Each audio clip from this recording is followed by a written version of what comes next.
Desta noite, Guti, bom dia.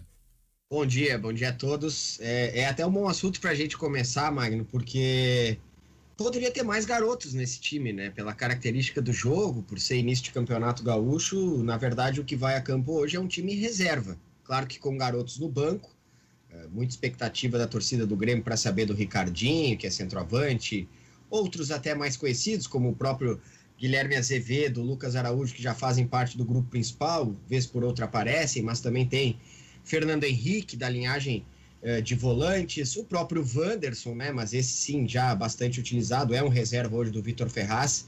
Eu acharia interessante que fosse um time feito mais por garotos, um time titular. Primeiro até para que os jogadores que hoje estarão como titulares se focassem ainda mais na Copa do Brasil, porque é o verdadeiro objetivo do Grêmio nessa semana. Depois fica a questão, claro, também de uma possível pré-Libertadores já no dia 10, o que seria em cima do laço, como a gente costuma dizer, já em cima do segundo jogo da final da Copa do Brasil. Mas o Grêmio vai com Vanderlei, Wanderson, Rodrigues, Juan e Bruno Cortes, Darlan, Lucas Silva, Everton, Pinares, Ferreira e Isaac. O fato do Ferreira estar nesse provável time não quer dizer que ele vá ser titular hoje, mas o fato dele estar nesse time mostra que o Renato não deve modificar nada, e o Wanderson também não deve modificar nada para domingo, a final da Copa do Brasil diante do Palmeiras, em que o Grêmio precisa reverter. Claro, a gente tem que entender o planejamento do Grêmio e tal, mas eu discordo, poderia ter os garotos sendo colocados já para pegar mais cancha. Daqui a pouco, em meia partida, no intervalo, o Renato já promova alguma mudança, mas o Grêmio vai, na verdade, hoje com um time reserva feito, claro, por jogadores já há mais tempo no grupo principal. Cristiano Oliveira, Bruno Ravazoli, Ana, Orestes, fiquem à vontade também para entrar nesse assunto do Grêmio, principalmente nessa estreia de Campeonato Gaúcho. Cristiano. Orestes. Bom dia para ti, bom dia para os amigos, uma boa quarta-feira para todos. Bom dia. É o seguinte, eu concordo plenamente com o Gutierrez. O seguinte, é uma oportunidade de ouro para o Grêmio mostrar. O Internacional mostrou agora, meteu essa gurizada lá, venceu por 1-0. O Brasil não está bem, o Brasil precisa de uma recuperação, eu sei disso. Mas é o seguinte, ó, é a chance de meter esses meninos a jogar. Esse é um time reserva, é um time que o Grêmio usa de vez em quando. Um jogador já conhecido, já com cancha. Então, é a oportunidade de ouro que os meninos estão esperando. Eu espero que o Renato, pelo menos, faça algumas substituições no jogo para que o pessoal possa ver como está o trabalho desses garotos que estão esperando loucamente uma oportunidade para jogar no Grêmio. Eu também acredito que era a hora dos meninos, dos garotos, entrarem no jogo contra o Brasil em Pelotas. Em Pelotas. Bom dia, Magno, tudo bem? Hoje é aqui na Arena, Orestes, na Arena. Diga, Ravazoli, bom dia. Bom dia, um grande abraço a todos. Eu começo na mesma linha do Guti e do Orestes. Eu acho que David Braz, Bruno Cortes e Everton, eu até coloco o Lucas Silva nessa lista, são jogadores que poderiam treinar com os titulares já pensando na Copa do Brasil. E eu não sei se eu falei o Vanderlei, mas eu também coloco o goleiro nessa lista. Hoje era jogo para Breno, Wanderson, Rodrigues, Juan, um garoto na lateral esquerda, Darlan, Lucas Araújo.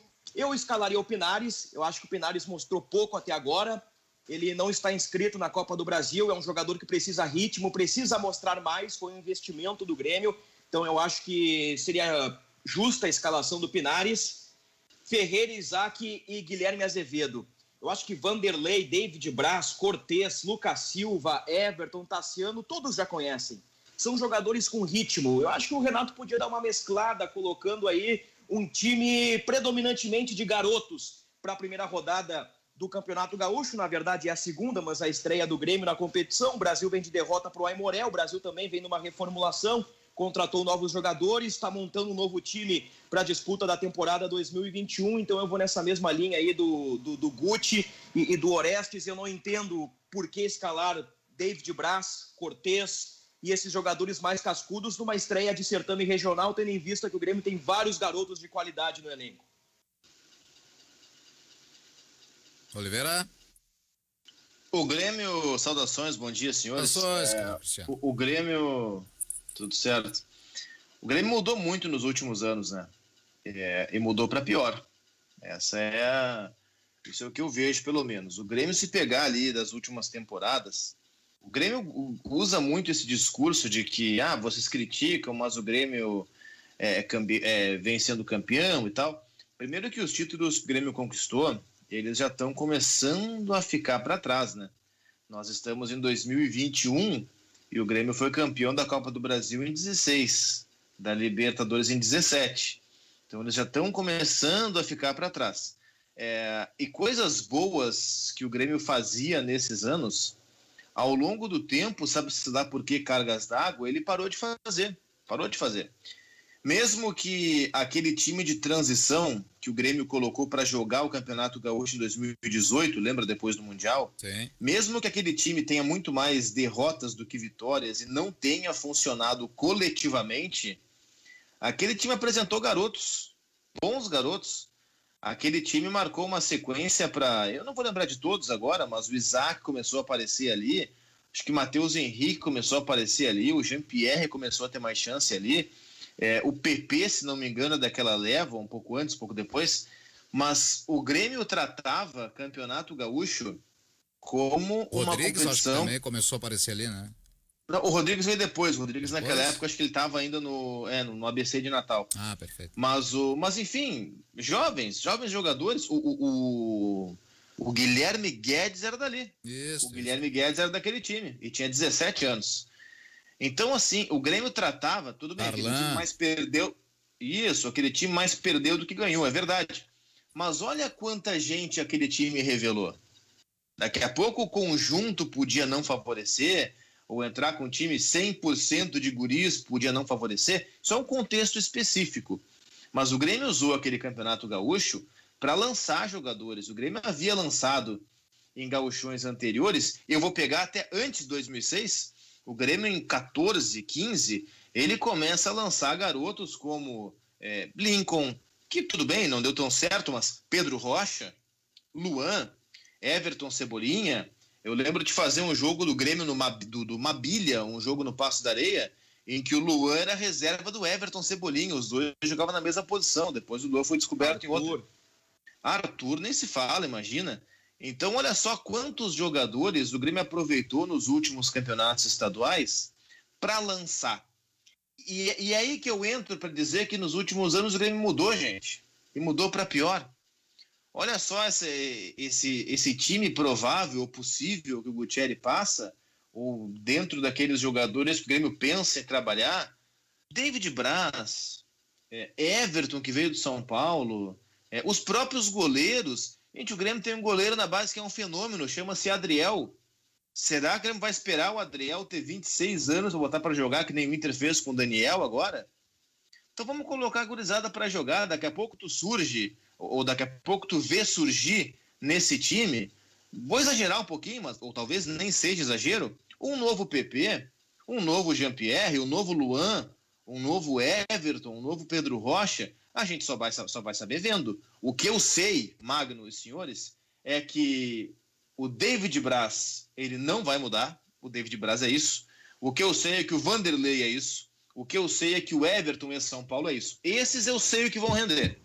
Agora, eu não sei a gurizada. Eu queria ver a gurizada jogando. E para mim, o Wanderson, para fechar, ele não é um cara nem pro jogo do Gauchão.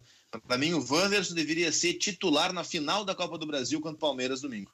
E o mesmo eu penso do Ferreira. Poderia sim ser titular. O pessoal acha exagerado. Esse nem dúvida tem, né?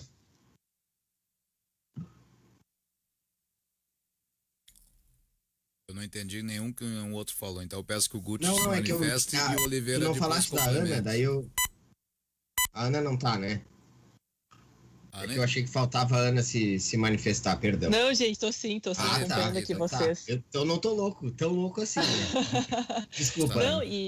Não, acho que concordando, né, com o que vocês falam, e também acho que falta um pouco de objetivo e planejamento dentro da estratégia do Renato, porque a gente fala de uma estreia de gauchão, onde o Grêmio, em outras oportunidades, em 2, 3 rodadas, assim, ou até menos, conseguiu sair de uma situação de rebaixamento, de bastante complexa situação, para uma tranquilidade, até indo à final, depois conquistando o título. Então, acho que essas justificativas, porque o melhor treino é o jogo, e jogo valendo alguma coisa. A gente vê o Internacional começar ousando, seja por questão de temporada, de chegada de técnico, de elenco que precisa, né, ser reestruturado, de contratações, mas o Grêmio também poderia utilizar desse momento para mostrar essas revelações que o Oliveira fala, porque é dando oportunidade, é dando consistência, porque o que acontece? O Renato vai chegar numa final, vai precisar, quem sabe, usar um ou outro jovem e vai pesar a camisa. Se ele já está entrando, se ele já tem consistência, se ele já tem entrosamento, ele consegue com mais segurança mostrar melhor o que pode oferecer. E dentro dessas revelações, acho, e a gente já vem criticando há bastante tempo, o processo de renovação do próprio estilo de jogo certas e que não vão conseguir dar muito mais ou até criar mecanismos, porque o Grêmio, né, para uma final precisando fazer o resultado, não chega bem, então quem sabe uma estratégia nova utilizando essas figuras mais recentes, onde não se tem um estilo tão manjado como os outros, seria bem mais interessante. Acho que as possibilidades de criação e de desenvolver algo novo para um jogo que é decisivo são mais expressivas utilizando os garotos, utilizando os jovens e até para planejamento a longo prazo de temporada, que a gente, né, sabe que vai ter daqui a uma semana, tudo vai embolar de novo, vai ficar mais complicado, o calendário vai ficar pior. Se já reclamavam antes, imagina agora, em meio à pandemia, essa continuidade de temporada bastante atípica. O próprio jogo do Inter contra o Juventude foi uma prova. Os garotos não foram 100% bem, não foram avassaladores contra o Juventude. O Magno e o Bruno fizeram um jogo. Eles tiveram dificuldades na bola aérea, cansaram, não conseguiram manter o belo estilo de colocar o time bem compactado para cima, de empurrar e tentar tirar o descanso, o conforto do Juventude. Não conseguiram manter. Os próprios jogadores do Internacional disseram do cansaço. Isso é só com o tempo. Dá de frente com esse tipo de problema, com esse tipo de adversário que a Ana falou, vai te criando uma casca. Claro que colocar hoje contra o Brasil um garoto não vai viabilizar ele ou deixá-lo pronto para um jogo de brasileiro lá em junho. Não é. Mas se tem um jogo que se pode perder, que se pode testar, é esse. Senão os testes continuarão no Sub-23, em jogos bem menores, com equipes quase que da mesma idade, os jogadores. Seria interessante utilizar. E o que o Cristiano falou é verdade. O que o David Braz vai dar? É os 3 pontos imprescindíveis diante do Brasil de Pelotas? Não vejo assim. Claro, há uma ideia também de deixar todo mundo bem, porque daqui a pouco vem já, se o Grêmio e a tendência... que me perdoem os torcedores do Grêmio, eu acho que nem os torcedores do Grêmio mais têm tanto otimismo assim. A tendência é que o Grêmio não vença a Copa do Brasil, e aí já no dia 10 vai ter pré-Libertadores. Talvez seja manter o grupo ativo, todo mundo pronto, porque serão decisões difíceis. Mas, de qualquer jeito, dava para mesclar um pouquinho mais. E o Cristiano usou 2 exemplos perfeitos, Cristiano, que é a questão de Vanderlei e David Braz. Poderiam ser citados outros jogadores, o próprio Cortez. Enfim. Exato. Mas o que eles vão dar? Por que não testar outros? Por que não um goleiro da base? Se o Grêmio tem 3 goleiros médios e veteranos e que não dão resposta já há 2, 3 temporadas. O Vanderlei chegou nessa, tudo bem, mas também não deu resposta. Teve a oportunidade de um ano inteiro como titular. Por que não testar um garoto? Pode ser o próprio Breno, se não o Adriel, com o Adriel de reserva. Por quê? É difícil de entender aquela questão, o que perde tanto, né? Assim. Ana? Eu acho que dentro dessa concepção é o que perde tanto fazendo essa ousadia, sabe, colocando, como a gente fala, né, criar essa casca, porque o jogador também ele vai adquirir mais habilidade, mais tranquilidade, e a gente fala, tendo muito a perder ou tendo pouco a perder, né, acho que esse consenso, às vezes, esses conceitos, eles ficam um pouco distorcidos pro Renato, porque apostar nos cascudos por um jogo que não é tão importante do Campeonato Gaúcho, e às vezes queimar um jovem numa final, ou nem colocar, sendo que pode ser uma alternativa, parece que falta um pouco de lógica, e sendo que o Renato sempre foi aquele aquele que incentivava esse tipo de comportamento, né? Essa ousadia, esse jeito um pouco mais irreverente que ele tem de personalidade, ele não leva para o campo para aplicar com o material humano que ele tem. A gente sabe que ele tem, mas acaba, né, nunca tendo oportunidade, porque aqueles mais rodados sempre têm preferência. Eu disse há algumas semanas, no Ganhando o Jogo, a seguinte frase: Ferreira é jogador de segundo tempo, por enquanto é jogador de 20 minutos. Mas aos poucos eu estou me convencendo que o Ferreira deve ser titular do time do Grêmio. Porque toda vez que ele entra no segundo tempo, ele muda um jogo. Falta, quem sabe, sequência para o Ferreira no início de um jogo. E agora, pensando na final da Copa do Brasil, projetando o time do Grêmio, eu me encontro num dilema. E eu explico a vocês qual é o meu dilema. Eu vejo o Ferreira jogando bem, melhor que Alisson e PP. Aí eu volto à minha frase de semanas atrás. Mas, puxa vida, o Ferreira é um jogador de 20, 25 minutos, mas ele vem jogando bem. Vou colocar o Ferreira no time. Aí eu vou tirar quem? Alisson ou PP? Gente, o Alisson, apesar dos pesares, o Alisson vem contribuindo mais que o PP. Eu acho que é uma linha que a gente tem que debater. E eu acho que é um debate interessante. O Alisson comete erros? Comete. O Alisson não é um jogador perfeito? Não é. Longe disso. Mas ele é um jogador que contribui para o coletivo e ele é um jogador que tem certa importância tática. E contra o Palmeiras, no primeiro tempo, o Alisson foi o jogador que mais tentou. E olhem a situação. Para colocar Ferreira no time, pelo menos na minha opinião, hoje seria injusto tirar o Alisson comparado ao PP. Qual foi o último grande jogo do PP? É um jogador diferente? Com certeza. PP é o diferencial do time do Grêmio. Pegando o diferencial técnico, eu vejo PP e Jean-Pierre como os principais jogadores. Mas o PP não vem jogando bem. E como é que a gente faz com esse dilema? A gente coloca o Ferreira na do Alisson, que vem contribuindo de certa forma, ou a gente tira o potencial técnico do time que não vem bem? Eu acho que é uma questão interessante. E tem outro ponto. Eu não sei se contra o Palmeiras eu não abro mão do Jean-Pierre, buscando um time mais competitivo. O Grêmio precisa vencer por 1 gol de diferença. 1 gol de diferença já leva para pênaltis, não tem gol qualificado. Eu não sei se eu não colocaria Darlan com Matheus Henrique e Maicon, ou até mesmo o Lucas Silva, fechando um pouco mais a casinha, recheando o meio campo, abrindo mão da técnica do Jean-Pierre e colocando em campo um jogador mais competitivo no meio. E talvez, com um jogador mais competitivo no meio, colocando o Ferreira na equipe titular para domingo. Esta é uma questão, meus companheiros, que é bem interessante, levantada pelo Bruno, porque tempos atrás a gente falava que o Alisson contribuía pouco no momento que o PP estava em grande fase. Agora, como é que é? O jogo virou. O Alisson tem se destacado nos últimos jogos e o PP, além de parecer cansado muitas vezes, o mental já está em Portugal. Isso é inegável, para mim, ao menos. Duas coisas. Cara, eu acho que a minha televisão tá quebrada. Eu não vejo o Alisson se destacar em nenhum jogo do Também Grêmio. não. Mas em relação ao PP, se você disser que a sua televisão está quebrada, eu posso concordar. Entretanto, em relação ao PP, eu vou dizer que ela pode estar quebrada, Oliveira. Não, mas é que em relação ao PP eu não vou dizer, porque em relação ao PP eu concordo. Ele tá jogando muito pouco. O que eu não concordo é que o Alisson tá jogando bem. O Alisson não tem um jogo bom pelo Grêmio desde que ele voltou de lesão. Algumas coisas sobre o que o Bruno falou. O Alisson, o Ferreira é um jogador, nessa comparação com o Alisson, o Alisson ele não te entrega. O Alisson é um meia-direita, um ponta, como queiram, que ele não te entrega 5 gols por ano. Ele não te entrega. Só pegar os números dele, ele não tem 20 gols pelo Grêmio. Ele não tem.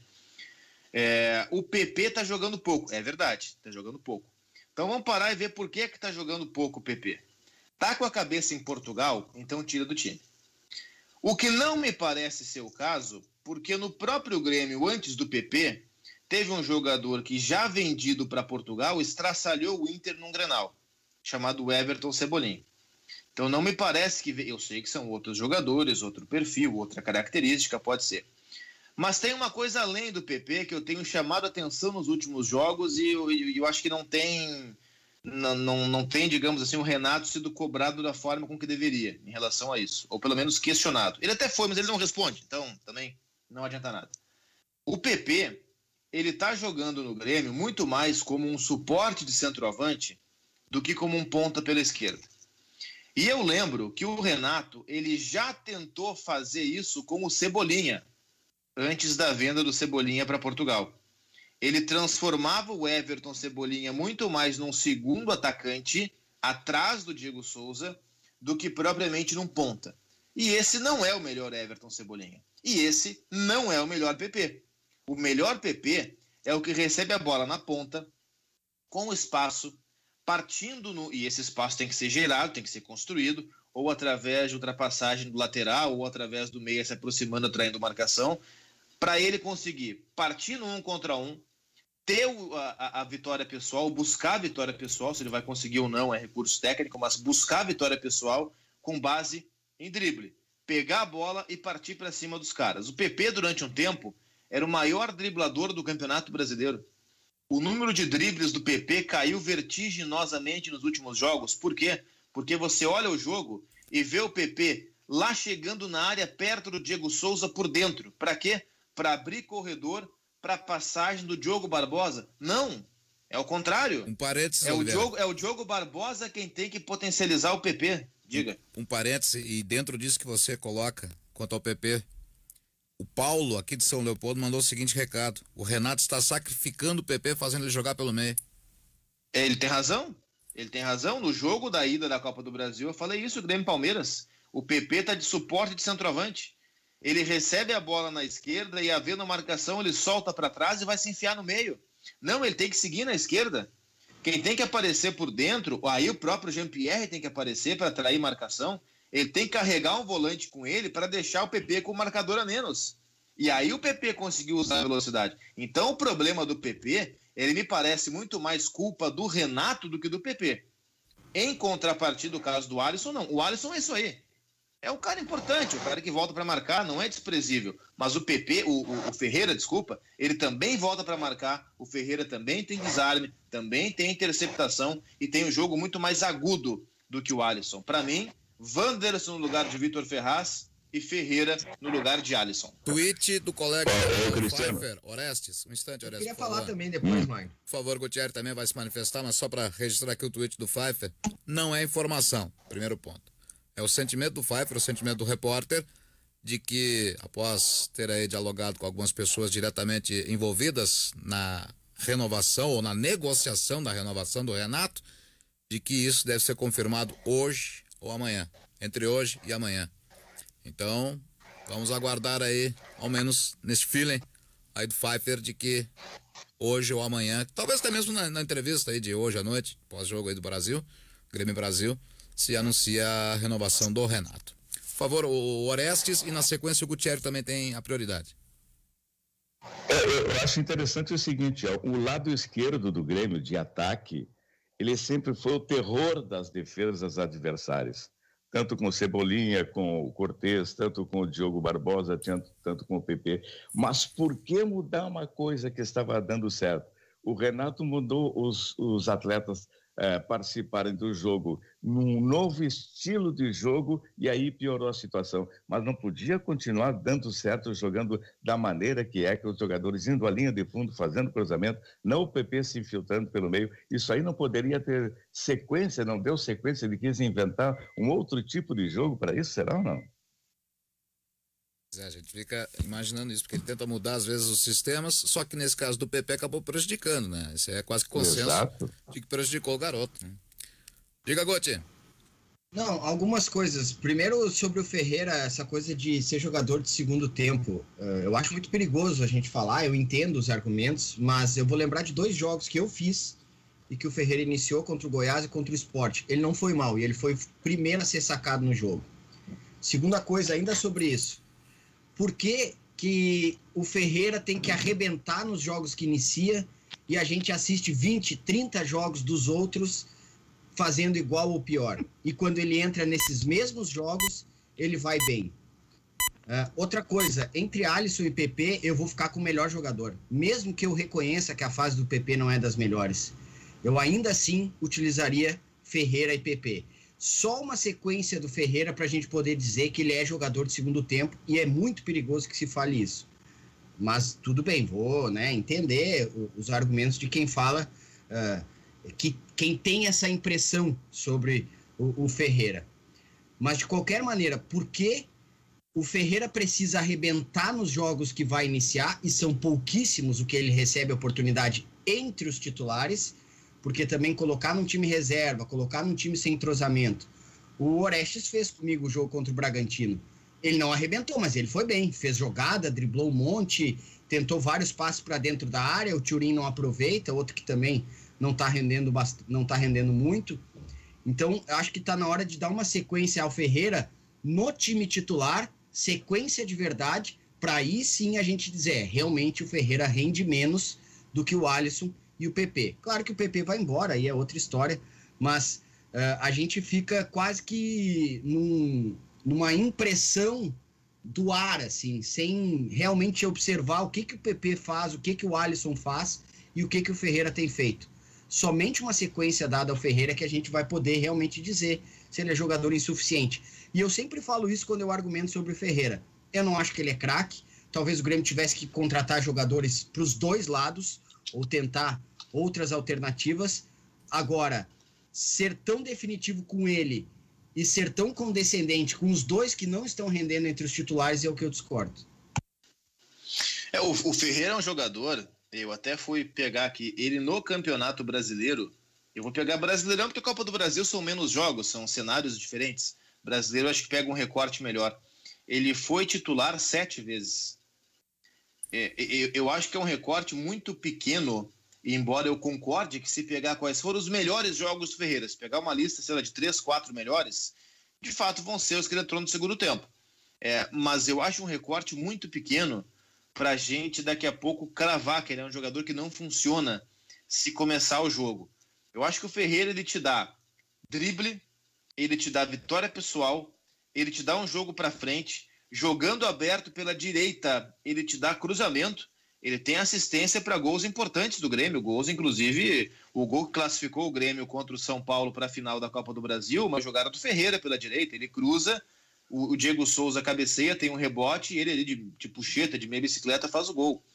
Aquele gol que não foi tão relevante, mas o gol do Grêmio contra o Santos na Vila do 4-1 foi passe do Ferreira.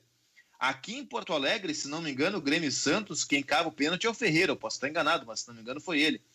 Então, ele é um jogador que aparece em momentos importantes. Ele é um cara que não se furta da possibilidade de jogar. Depois que ele entrou, e é verdade, é evidente, ele entrou no 10 contra 11, era um outro cenário. Mas depois que ele entrou, o Palmeiras parou de jogar pelo seu lado. Porque o Vinha pensava 600 vezes antes de passar a linha do meio campo. Então eu vou por esse lado. Eu não acho que o Ferreira seja o Cristiano Ronaldo, muito menos o Messi. Não acho que ele é o Robin destro, muito longe disso. Mas na comparação Ferreira com Alisson, eu não acho nem que o Ferreira vive um momento melhor. Isso para mim é evidente. Eu acho que o Ferreira é mais jogador que o Alisson, inclusive. Eu acho que o Alisson, ele estagnou. Ele chegou do Cruzeiro para o Grêmio com uma promessa, achei boa a contratação. Ele foi importante em vários momentos, ele fez gol em mata-mata de Libertadores, fez gol, classificou o Grêmio contra o próprio Palmeiras, mas ele estagnou. E o Ferreira está numa crescente. Eu acho que tem que se respeitar essa crescente do Ferreira e começar o jogo com ele no domingo. Faltando agora 26 minutos para o meio-dia. Magno. Vamos a um rápido intervalo, mas antes, Gutierrez. Não, só uma coisa também. Aí quando tem uma oportunidade para colocar num time misto que seja, o Renato me coloca o Everton na direita, naquele jogo que o Orestes estava comigo contra o Atlético Paranaense. Naquele jogo jogou o PP, depois entraram Jean-Pierre, entraram jogadores para dar uma característica de time titular, e aí entrou o Ferreira no intervalo, sabe? Então, até as oportunidades são sempre a menos pro Ferreira. Não entendo... Qual jogo esse? Contra o Atlético Paranaense. O Atlético. Não tinha o Alisson suspenso, e aí o Renato começa o jogo com o Everton pelo lado direito, que foi uma coisa assim, sofrível. Era de se esperar, mas na cabeça do Renato funcionaria. Não sei por que ele pensou isso. Mas aí, por que não colocar o Ferreira? Seria mais uma amostra, até para o meu argumento ser derrubado. Porque fica quase que uma ideia pronta, um selo. O Ferreira não joga bem quando inicia. Mas o Grêmio tem jogado bem, os outros têm jogado bem quando iniciam. A gente tem que observar isso também. Já chegou a chamar ali, Oliveira? Não, é só para uma frase antes do intervalo, que eu sei que tu vai chamar agora. Por favor. Há 2 dias de terminar o contrato do Júlio César, o Grêmio colocou ele para jogar um jogo de Campeonato Brasileiro. 2 dias depois ele não tinha mais contrato com o Grêmio colocou ele para jogar. Tendo o Breno, por exemplo. Uma despedida, viu? Despedida, ele passou o ano inteiro, é um cara legal pelo que se sabe, beleza? Mas ele passou o ano inteiro recebendo em dia, não teve um atraso sequer. A despedida é treinando, parceiro. O futuro do Grêmio é Breno, é Adriel. Por que o Breno foi ser reserva do Júlio César, sendo que 2 dias depois não tinha mais nem no Grêmio o Júlio César? Poxa, é difícil. Intervalo e nós já voltamos com mais Ganhando o Jogo na Guaíba. Ganhando o Jogo, de volta, Rádio Guaíba, 101,3 FM, 720 AM, guaíba.com.br. A hora certa, agora 20 minutos para o meio-dia, em nome de Carrefour, todos merecem o melhor. Ganhando o Jogo, um programa FTEC Centro Automotivo, Avenida Cairu 1447, bairro São João. FTEC Centro Automotivo, excelência em manutenção automotiva. O querido Rafael Passos me mandou mais cedo aqui a escalação que estreou no Gauchão 18, viu, Oliveira, Rabazoli, Ana, Orestes e Guti. Bruno Grassi, jogo contra o São Luís lá em Juí, Gauchão 18. Bruno Grassi, Anderson, depois Léo Gomes, Paulo Miranda, Mendonça e Guilherme Guedes. Por onde anda Mendonça? Balbino, Anchieta, depois Tassiano, Matheus, Pepe e Lima. Aí no ataque o Isaac, o técnico César Bueno. Esse foi o time que estreou no Gauchão de 2018. O Matheus Henrique. Onde é que ele não especificou, mas creio que seja. O Matheus Henrique... Aqui, que eu não me recordo se tinha hoje... um outro Matheus naquele período. Matheus Henrique e Pepe, que hoje são titulares. O Lima, que volta ao Grêmio, fez um bom campeonato pelo Ceará. Na frente o Isaac, que hoje deve começar contra o Brasil de Pelotas. O Tassiano, na época, um reforço. O Tassiano é jovem, tem 24, 25 anos, o Tassiano.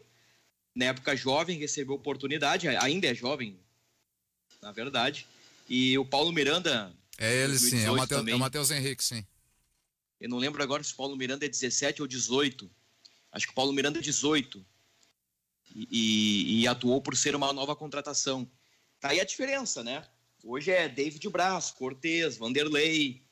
E o que eu acho certo é o Renato dar sequência pro Pinares. Acho que é um jogador que ainda mostrou muito pouco. Teve poucos minutos e os minutos que teve o Pinares mostrou pouco até agora. Pinares e Turim podem ter uma sequência maior. Até um ouvinte, o Rabazoli, mandou aqui que gostaria de mais sequência para Pinares e Turim.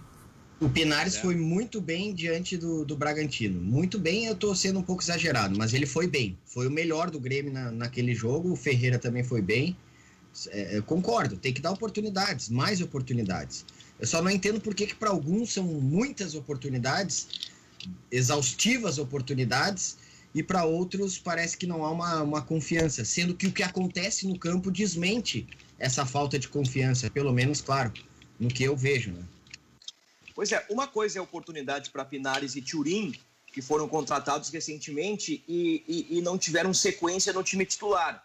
Outra coisa é dar sequência ou dar minutos para David Braz, Cortez, Lucas Silva, Tassiano, jogadores que volta e meia aparecem no time titular. Eu acho que não é coerente, eu não entendo muito bem essa estratégia e esse planejamento para o jogo de hoje. Daqui a pouco, como já disse o Guti no bloco anterior, Renato está dando ritmo para todo mundo, porque daqui a uns dias o Grêmio pode enfrentar o Ayacucho do Peru pela pré-Libertadores, caso não seja o campeão da Copa do Brasil. Mas enfim, eu tô curioso para ver o Guilherme Azevedo. Quero ver o Léo Chu, o Lima, o Breno no gol. Eu acho que a dupla Grenal, e aí não é só o Grêmio, eu acho que a dupla Grenal administrou mal a questão goleiros em 2020. O Grêmio tem 3 goleiros médios. Vanderlei, Paulo Vitor e Júlio César. E o Inter ficou o ano inteiro com 2 goleiros, sendo que poderia ter ficado com 1. E o terceiro goleiro, Daniel, na primeira oportunidade que teve, virou manchete por 2 defesas extraordinárias. E o Daniel, com a boa atuação diante do Juventude, tendo sequência, vai acirrar a disputa por titularidade com a chegada do Miguel Ángel Ramírez. E eu vou dizer para vocês, não tem por que ficar com Marcelo Lomba e Danilo Fernandes por mais uma temporada. É um salário elevado, libera um e abre vaga para outro jogador. Aí busca um zagueiro, busca um volante, busca um atacante e dá sequência para o Daniel. E hoje a Chapecoense anunciou o Kehler por uma temporada empréstimo junto ao Inter. Agora é o seguinte, ó, com respeito ao goleiro, no Grêmio, o Breno e o Ariel, há um detalhe importante. Vai que o cara bota um guri desses no gol e o guri fecha o gol, faz uma jornada espetacular, e aí como é que vai tirar a criança do gol? Esse é o detalhe, é um problema. E outra, nem pra gente falar que eles são insuficientes, né, Orestes? A gente não tem nem a oportunidade de dizer, realmente, colocou ainda, o garoto tem que evoluir mais, não deu, a gente não consegue. Isso vale para vários jogadores, né? A gente vai hoje o quê? Conhecer o David Braz, conhecer o Vanderlei, conhecer o Cortez, conhecer o Lucas Silva. A gente já conhece. Quanto a Pinares, Thurin, aí eu entendo, tem que dar oportunidade mesmo. Foram caras contratados, receberam muito menos oportunidades do que os outros que eu citei, e aí sim, coloca eles, por exemplo, no meio dos garotos, claro. Depois o Ricardinho, que o torcedor do Grêmio quer ver mais. Ninguém aqui tá falando, gente, que são jogadores que vão entrar no time, vão virar titulares, arrebentar e ir pro Barcelona em 2 meses. Não é isso. É serem testados, serem colocados à prova, participar de jogos mais pesados, ainda que jogos mais leves entre os pesados. Que é o quê? Pegar uma segunda, no caso primeira, mas será a segunda no calendário, uma segunda rodada de Campeonato Gaúcho. Então, é oportunidade para isso. Ninguém aqui está cravando, nem mesmo Ferreira. Eu falei várias vezes, mas exaustivamente eu falei, não considero Ferreira Pelé, não considero Ferreira a solução dos problemas do Grêmio, não acho que ele vá arrebentar, mas ele ainda assim está rendendo mais e merecendo mais oportunidades do que vem recebendo. Ana? É que eu acho que dentro dessa ideia, né, até o Orestes falar, mas é melhor pegar um jovem que vai fechar o gol e depois não vai ter como tirar, né, esse jovem, mas eu falo assim, essa é a dor de cabeça positiva que todo técnico quer ter, né, essa distribuição de revezamento, de ter bons goleiros ou bons profissionais que atuam de qualquer forma bem. A gente falava ontem da nossa discussão, Gabigol ou Pedro, bom, é tu jogar a camisa pra cima e quem pegar, pegou. A gente fala, os momentos são bons, as características são diferentes, mas tu tem, de maneira inegável, bons jogadores. O problema é quando tu insiste, às vezes, para dar rodagem num profissional mediano, que já vem, né, numa decrescente, no que venha demonstrando, sem dar oportunidades e rodagem pro elenco para de alguma forma se surpreender, porque a gente compreende, a sombra também às vezes é importante dentro de um elenco mais experiente, onde os jovens demonstram ter mais competência, e isso instiga o outro a ter de certa forma mais concentração, mais objetivo quando participa ou quando tem oportunidades para atuação. Quando já está instituído de alguma forma, e a gente teve um período, e me lembro que o Ravazoli falava bastante sobre isso a respeito dos goleiros do Internacional, que esse carinho da torcida e em alguns momentos acabar falhando em lances mais fáceis, mas defender sempre nos difíceis, isso tira a oportunidade de um goleiro que tanto nas fáceis como nas defesas mais difíceis vai conseguir fazer um ótimo trabalho. E isso também já demanda, e parece que vai passando a oportunidade, vai passando o momento. Vamos lembrar, um dos goleiros mais famosos do Grêmio, o Groy, quanto tempo ele precisou ficar esquentando o banco, podendo ter boas atuações para goleiros que tinham atuações medianas para baixo? Ô Magno. Diga, Ravazoli. Mudando rapidamente de assunto, tem uma informação aqui do repórter Pedro Rocha. Ele coloca o seguinte, ó, urgente. Jogo entre Criciúma e Chapecoense previsto para amanhã está cancelado por conta da Covid no estado. Jogadores da Chape embarcariam agora à tarde para a partida. É um caos o que nós estamos vivendo. Jogo entre Criciúma e Chapecoense foi adiado. O derby de São Paulo hoje, Corinthians e Palmeiras, pode ser adiado. Palmeiras está tentando isso, né? o Palmeiras está tentando. O Palmeiras já tinha pedido por conta da Copa do Brasil. Agora reforçou o pedido porque tem um surto de Covid no Corinthians. 19 profissionais testaram positivo, entre jogadores, membros da comissão técnica e dirigentes. E até ontem eu reproduzi no Guaíba Esportes, somente para reflexão, para que a gente tenha uma opinião diferente, para a gente pensar no assunto. Eu coloquei uma manifestação do Walter Casagrande Júnior, comentarista. O Casagrande foi enfático ao dizer que é favorável à paralisação do futebol no país. Fechar tudo, inclusive parar o futebol. Fica a reflexão, é a opinião do Casagrande, eu trouxe como um contraponto para o pessoal pensar, para o pessoal refletir. Não estou dizendo que eu concordo com o Casagrande, mas o que eu quero dizer é que os casos de Covid estão aumentando, já tem jogo adiado no Campeonato Catarinense, podemos ter jogo adiado no Campeonato Paulista e também em outros campeonatos estaduais. E no Rio Grande do Sul estamos com a bandeira preta. Santa Catarina enviou hoje 9 pacientes para o Espírito Santo, né? Porque já não tem mais como atender no estado. É compreensível. E no caso do oeste de Santa Catarina, em Chapecó, a situação é ainda mais grave. É um assunto que é quase difícil da gente debater, né? Porque a realidade está aí. Quem não acredita não tem nem o que a gente falar, não vai acreditar mesmo. Os números, quem conhece alguém que trabalha no hospital, não tem disso. Sabe? Se não fosse una. Agora, quanto ao futebol, eu sinceramente, eu tô aqui, o Bruno tem razão, a gente tem que refletir, debater, não dá para ser definitivo. Eu não sei o quanto o futebol, já sem torcida como ele está, com testagens e protocolos, que não são 100% perfeitos, senão não existiria surtos nos clubes, não existiriam jogadores, membros de comissões com Covid-19. Se fosse perfeito, isso já garantiria, talvez a discussão até nem precisasse. Agora, eu não sei o quanto ele representa em termos de transmissibilidade para a sociedade como um todo. O Palmeiras, por exemplo, está estudando, e o Grêmio vai fazer isso, né, inevitavelmente. A partir de amanhã, o Grêmio, queira ou não queira, vai se isolar em Atibaia para se preparar para a final da Copa do Brasil.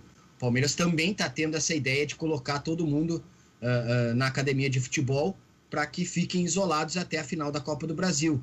E aí entra, claro, o temor de se enfrentar uma equipe com jogadores, com tantos jogadores como foi um surto no Corinthians.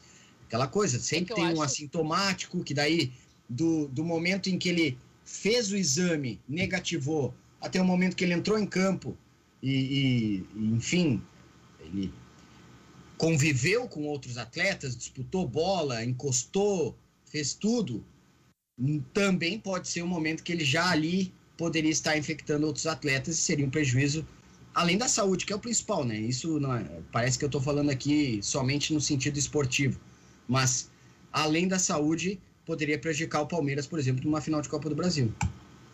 E eu acho também que dentro dessa ideia que a gente tem que trazer essa questão da pandemia, ser contra, a favor, ontem nós até debatemos falando assim, o futebol não é motivo de contaminação ou não acaba agravando ou tirando do controle hospitalar a questão da Covid-19, né? Não é o futebol, mas a gente também entende que é meio que ele normaliza o comportamento, porque nós temos novas cepas do vírus, nós temos transformações e mutações da própria Covid, a gente ainda tem muitas dúvidas a respeito da eficácia das vacinas, e o futebol também ao longo do ano de 2020, ele nos mostrou muito que essa questão da imunidade ela é muito relativa, porque nós tivemos aí, inclusive, Corinthians, né, Palmeiras, jogadores que tiveram, então, uma reinfecção pelo vírus, sendo que nós tínhamos a ideia, em 6 meses a pessoa não vai pegar de novo, mas daí acaba pegando uma mutação. E ainda sobre essa questão do estado de Santa Catarina, né, a questão de estar mandando pacientes para o Espírito Santo, de estar fazendo esse deslocamento, assim, mais de 35 pessoas morreram aguardando leitos de UTI. Então, como é que fica? Na sexta-feira, o ministro da Saúde vai até o estado para ver como é que anda a região oeste, que está num surto de Covid, e a gente, ao mesmo tempo, está debatendo a questão de tabela de futebol, os universos, por mais que eles não tenham esse conflito, vamos dizer assim, prático, eles têm esse conflito ético, eu vejo, porque a gente está discutindo o jogo, como é que vai ser a escalação, e ao mesmo tempo o ministro da Saúde está tendo que fazer um recurso extra para mandar mais vacinas para tentar imunizar a população a tempo para não gerar um colapso. Eu acho que nessa dualidade, que a gente já vem sobrevivendo a ela, acho que tem alguns momentos que nós temos que recuar e tomar decisões mais conscientes, porque a gente fala, ensinar a população nesse momento é mais necessário do que a gente debater se Grêmio e Inter devem utilizar reservas, os mais cascudos, dentro de um campeonato estadual. Acho que o fato de a gente ir para uma restrição mais séria é mais importante a gente dar esse exemplo e agora parar para depois ter mais tranquilidade para voltar à normalidade. Pelo menos eu acho que essa discussão ela faz sentido, apesar de prática. Não vai ter jogo, vai aumentar a UTI. Não, mas dá uma ideia de normalização, de não, mas tá tudo bem, tá tendo futebol, eu posso discutir, posso me reunir, posso não sei o quê. Acho que isso também a gente tem que colocar na balança.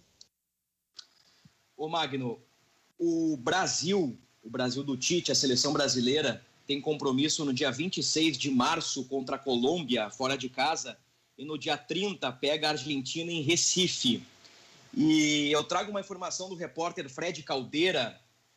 Ele é correspondente da TNT Sports na Inglaterra, e ele diz o seguinte, Klopp dá a entender que o Liverpool terá a opção de não deixar jogadores servirem seleções de países que estão na lista vermelha do Reino Unido, e é o caso do Brasil. Inglaterra, Alemanha e Itália dificilmente vão liberar jogadores brasileiros para os compromissos da seleção. O Tite, nos bastidores, já trabalha com plano B e plano C. E daqui a pouco, talvez o Tite tenha que convocar somente jogadores brasileiros por óbvio, mas eu quis dizer jogadores que atuam no Brasil para os compromissos das eliminatórias. Porque o Brasil está na lista vermelha destes países. O Brasil está batendo recordes dia após dia, recordes negativos. Então, daqui a pouco, o Tite não vai poder contar com Gabriel Jesus, Roberto Firmino, Fabinho, entre outros jogadores. A lista do Tite pode ser formada 100% com jogadores que atuam no Brasil. Olha que loucura. Vários jornais da Europa e também dos Estados Unidos, hoje o Washington Post fez um artigo falando sobre a preocupação com o Brasil, né? O Brasil hoje é temido receber pessoas do nosso país pelas nossas variantes. E assim, quem não quiser ser muito teimoso e ler um pouquinho mais o que os especialistas falam, quanto mais o vírus circula, mais ele evolui, mais ele gera variantes e novas cepas. E é o que tem acontecido no Brasil. A gente não para a circulação dele. E aí eu vou falar aqui também de pessoas ditas muito preocupadas com a pandemia, mas que não deixam de viajar. Mas eu tô me cuidando. Cara, tu ir num aeroporto, tu ficar num avião, tem que ser evitado. Se tu evita ir numa loja, se os coitados dos comerciantes, que eu entendo que estão passando, é muito ruim mesmo, eles estão deixando de abrir suas lojas, eu não posso viajar para passear, com todo respeito. Tenho amigos fazendo isso. E tem até me chateado fazerem isso. Não dá para pegar e ir para aeroporto. Mas eu tô indo para um lugar isolado. Meu, agora é para ficar em casa. Não é para pegar, conviver em aeroporto, conviver em avião. Uma coisa é ter que ir a trabalho, médicos para lá, médico para cá, sabe? Isso é uma coisa. Agora, a gente tá fazendo com que o vírus se fortaleça aqui no Brasil. É isso que está acontecendo. Não adianta ficar bravo com a Inglaterra quando trancar a gente. Não adianta ficar bravo com o Japão nas Olimpíadas quando trancar turista e torcedor brasileiro. Isso vai acontecer. A gente não vacina, a gente fortalece o vírus e a gente dissemina ele assim ao mundo inteiro. Na Inglaterra estão procurando os caras que levaram novas variantes para lá. Então também temos que cuidar isso. Parar de viajar, parar de fazer festa, parar de fazer com que o vírus circule. Parece meio óbvio o que eu estou dizendo, mas muita gente ainda não entendeu isso. Faltando agora 1 minuto e meio para o meio-dia, vamos a um rápido espaço comercial para, na sequência, a Fernanda Bagatini nos trazer as notícias justamente no Guaíba Notícias. Já voltamos. Luiz Magno. Ganhando o jogo, Guaíba 101,3 FM 720 AM no mundo inteiro em guaíba.com.br. Meio-dia, 4 minutos, a hora certa, Carrefour. Todos merecem o melhor. Ganhando o jogo também um programa F-Tech Centro Automotivo troca de óleo, revisão, geometria 3D, ar-condicionado, freios e suspensão. Promoção para os guaibeiros, 15% de desconto para pagamento à vista. Quer saber o preço da sua revisão? Acesse o site ftecmecanica.com.br. Atendimento das 7h30 até as 6 da tarde, sem fechar ao meio-dia. Sábado, das 7h30 ao meio-dia. Fone 3907-1743, WhatsApp 982152996. A Avenida Cairu, 1447, bairro São João. FTEC Centro Automotivo, excelência em manutenção automotiva. Temperatura de 28 graus aqui no centro de Porto Alegre. E aqui, mais cedo, recebi aqui Recebi não, né? Foi publicado no Twitter, o nosso querido do César, marcou a todos nós, inclusive, de que além da Chapecoense confirmar há pouco que não vai viajar para Criciúma, o prefeito de Criciúma, o Clécio Salvaro, ou Sálvaro, confesso que não sei qual a pronúncia correta do sobrenome do prefeito, acabou de confirmar a suspensão por 15 dias dos jogos do Criciúma e também do Próspera na cidade. Ou seja, se Criciúma, que é uma das principais cidades de Santa Catarina, uma das maiores cidades de Santa Catarina, com 2 times em sua Série A, já está começando a ter essas restrições, imagino que ainda hoje ou até o final dessa semana outros prefeitos acabem seguindo o mesmo exemplo para tentar segurar o Covid no estado catarinense, que novamente é muito castigado. Magno. Fala, Guti. Para falar sobre isso também, nossos sentimentos ao Marquinhos Santos, né, que perdeu a mãe, a dona Marli Jesus Santos, 68 anos, morreu de Covid. O Juventude postou sobre o luto, há umas 12 horas ela acabou falecendo, mais uma vítima, infelizmente, da Covid-19. Aí nossos sentimentos pro treinador do Juventude. 65 anos, se não estou equivocado, faleceu lá no estado do Paraná. 68. 68, isso. A mãe do técnico Marquinhos Santos, nossos sentimentos, claro, a ele e aos seus demais familiares. Diga, Cristiano Oliveira. Esse debate que se reacende a partir de agora, especialmente naqueles estados que estão enfrentando maiores dificuldades com a pandemia, e o Rio Grande do Sul, infelizmente, está entre eles, o debate da paralisação ou não do futebol, ele volta a ser feito, e é justo que as pessoas tenham opiniões diferentes, divergentes sobre isso. Eu concordo que no futebol os protocolos sanitários, os protocolos de saúde, e quando eu falo futebol, estou falando Série A de Campeonato Brasileiro, Série A de Campeonato Gaúcho, não estou falando de ligas menores que não têm a mesma condição.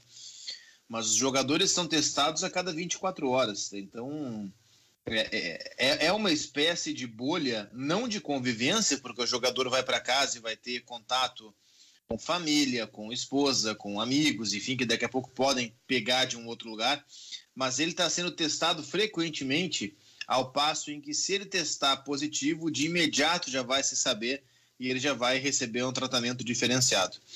Então, eu acho que seguir ou não seguir o futebol, para as pessoas que estão no universo do futebol, não vai afetar um maior ou menor número de casos.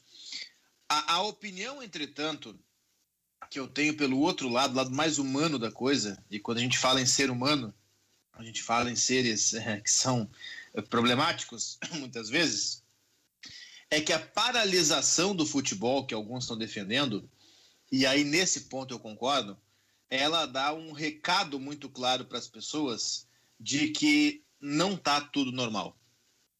Não está tudo normal. E talvez esse recado, e quem não entendeu, acho que realmente nem vai entender mesmo, mas esse recado, ele precisa ser dado com mais força. Não acho, numa boa, não acho que parando o futebol vai ser a solução. Não acho mesmo, de verdade. Mas esse recado, ele precisa ser passado de todas as formas possíveis. Não está tudo normal. As pessoas acharam que quando as coisas foram voltando ao, entre aspas, normal, shoppings foram reabrindo, supermercados foram... Os mercados nunca fecharam, são essenciais, mas os shoppings reabertos, as lojas em horário de funcionamento normal outra vez, sei lá, só faltaram os shows acontecer de novo, e mesmo assim, em eventos, em festas, isso acontecia de forma clandestina. Alguns estados aconteceram. Em alguns estados aconteceram. Alguns aconteceram. Até casa de swing andaram fechando aqui em Porto Alegre. Até baile da terceira idade, os caras fecharam em São Paulo. Mas as pessoas foram entendendo e colocando na cabeça que não, tudo passou, tá voltando ao normal. Agora com a vacina, então, não, tranquilo, tudo voltou ao normal. E não é verdade. Tá tudo muito longe do normal, tá? Porque não é normal um hospital alugar um container para se colocar corpos de vítimas de Covid. Isso não é normal. Isso aconteceu aqui. Não precisa mais ir a Manaus, não precisa mais ir nos Estados Unidos, não precisa mais ir para a China. Isso aconteceu aqui. Aqui não é normal que as UTIs estejam com uma capacidade de lotação superior a 100%. Isso não é normal. Então, esses recados que a gente precisa, tem obrigação de dar diariamente, eles são importantes. Não está tudo normal. Se o futebol ser paralisado vai colocar na cabeça das pessoas que não está tudo normal, se isso realmente acontecer, beleza, eu até repenso. Agora, caso contrário, eu acho que para efeitos dos jogadores que ali estão, eu acho que eles são testados tão seguidamente, tão frequentemente, que para eles até não há problema de seguir ou não. Agora, para as pessoas que estão aqui fora, vale o recado. Não está tudo normal. Bem, ô Magno, diga, Raul, para a gente já partir para um outro tipo de assunto. Só que eu acho que a gente tem que colocar também um adendo, que teve muito jogo de futebol que foi parado no meio, no intervalo, o jogador foi tirado por programa de testagem e estava contaminado. Sobre isso eu lembro de um exemplo. Teve Valdívia, que foi o Valdívia. Isso, o ex-jogador do Inter, Valdívia. Ele testou negativo para o jogo que ele estava, e aí saiu naquele momento teste para o jogo positivo, para o jogo seguinte, que era um jogo até contra o Juventude. E aí saiu o resultado durante o primeiro tempo do jogo, no intervalo ele foi avisado e foi tirado. É esse o temor do Palmeiras contra o Corinthians. Entre o último teste do temor justo, do Corinthians, né? E o jogo, isso poder já infectar outros atletas. A gente falou bastante na primeira parte, Magno, sobre o time do Grêmio para hoje. Nós projetamos a escalação e eu tenho aqui os reservas que estão relacionados. Na verdade, os garotos do grupo de transição que estão relacionados. Felipe, lateral, Juan, Emanuel e Heitor, zagueiros, Lucas Araújo, Fernando Henrique e Jonathan Varela, volantes, Pedro Lucas, meia, e os atacantes Guilherme Azevedo e Ricardinho. E eu aproveito e já pulo pro lado do Internacional. Eu não sei se alguém quer falar alguma coisa sobre os garotos. Não, só brincar que eu acho que esse time reserva é melhor do que o titular, mas tudo bem. O Grêmio pensa o contrário. Tem muito guri bom aí, cara. Muito guri bom. Eu vi todos eles jogarem. Tem muito guri bom aí. O goleiro reserva eu não citei porque não é um garoto do transição. Hoje deve jogar o Vanderlei e o Paulo Vitor fica no banco de reservas. O Breno não está relacionado, nem o Thurin. O centroavante está treinando com os titulares. Eu não peguei toda a lista, mas dessa listagem que o Bruno passou agora, o Felipe, lateral direito, fez uma Série B muito boa pelo Brasil de Pelotas, estava emprestado, o Brasil queria que ele continuasse, o Grêmio pediu ele de volta. Outros clubes, eu sei de clubes da própria Série B, com pretensões maiores do que o Brasil, sondaram o Grêmio por esse jogador, e o Grêmio disse que não, vai aproveitar o Felipe. Eu não sei se isso não é até um recado de que daqui a pouco a volta do Léo Gomes não é tão certa assim. Mas, enfim, esse Felipe fez boa Série B pelo Brasil. Os zagueiros, tá? Eu não morro de amores por nenhum deles. Heitor, Emanuel, não morro de amores por nenhum deles. Juan. O Juan é melhor do que Heitor e Emanuel, mas chegou a se falar assim que, esse é o melhor zagueiro da base do Grêmio e tal. Eu vi alguns jogos e pode até ser o melhor, mas eu não vi tudo isso, tá? Eu não acho que seja um cara para fazer sombra ali Acho o Rodrigues melhor, para resumir, tá? Eu acho que isso já deixa claro muita coisa. O Jonathan Varela, volante, é um projeto de um bom volante, um cara que chegou a treinar em alguns momentos como lateral direito improvisado, tem uma capacidade física legal, chega na frente, é bom jogador. Não confundiu o Jonathan Varela com o Jonathan Robert. Esse é outro cara que está em Portugal hoje, esse é um meio atacante. O Jonathan Varela é um volante. O Guilherme Azevedo é um cara que deveria ter mais minutagem no time de cima, jogador rápido, driblador, tem drible curto. É bom time, tem uma garotada boa aí, viu? Tem uma garotada boa nesse time reserva aí. E o Guilherme Azevedo está integrado ao grupo profissional, mas joga muito pouco. Passando para o Inter, o Leandro Caturrita Fernandes, está indo para o Nacional do Uruguai. E ontem o João Patrício Hermann, no Repórter Esportivo, deu uma declaração bem interessante, dizendo que os reforços para Miguel Ángel Ramírez vão vir do time sub-20 e, eventualmente, uma contratação para repor uma saída.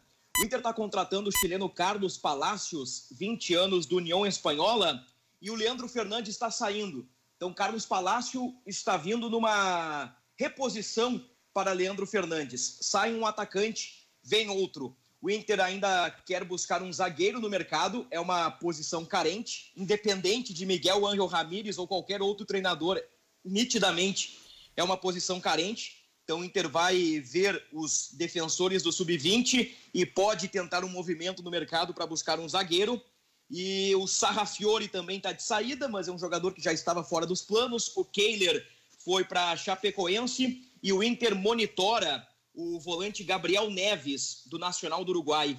É um uruguaio de 23 anos que custa 4 milhões de dólares.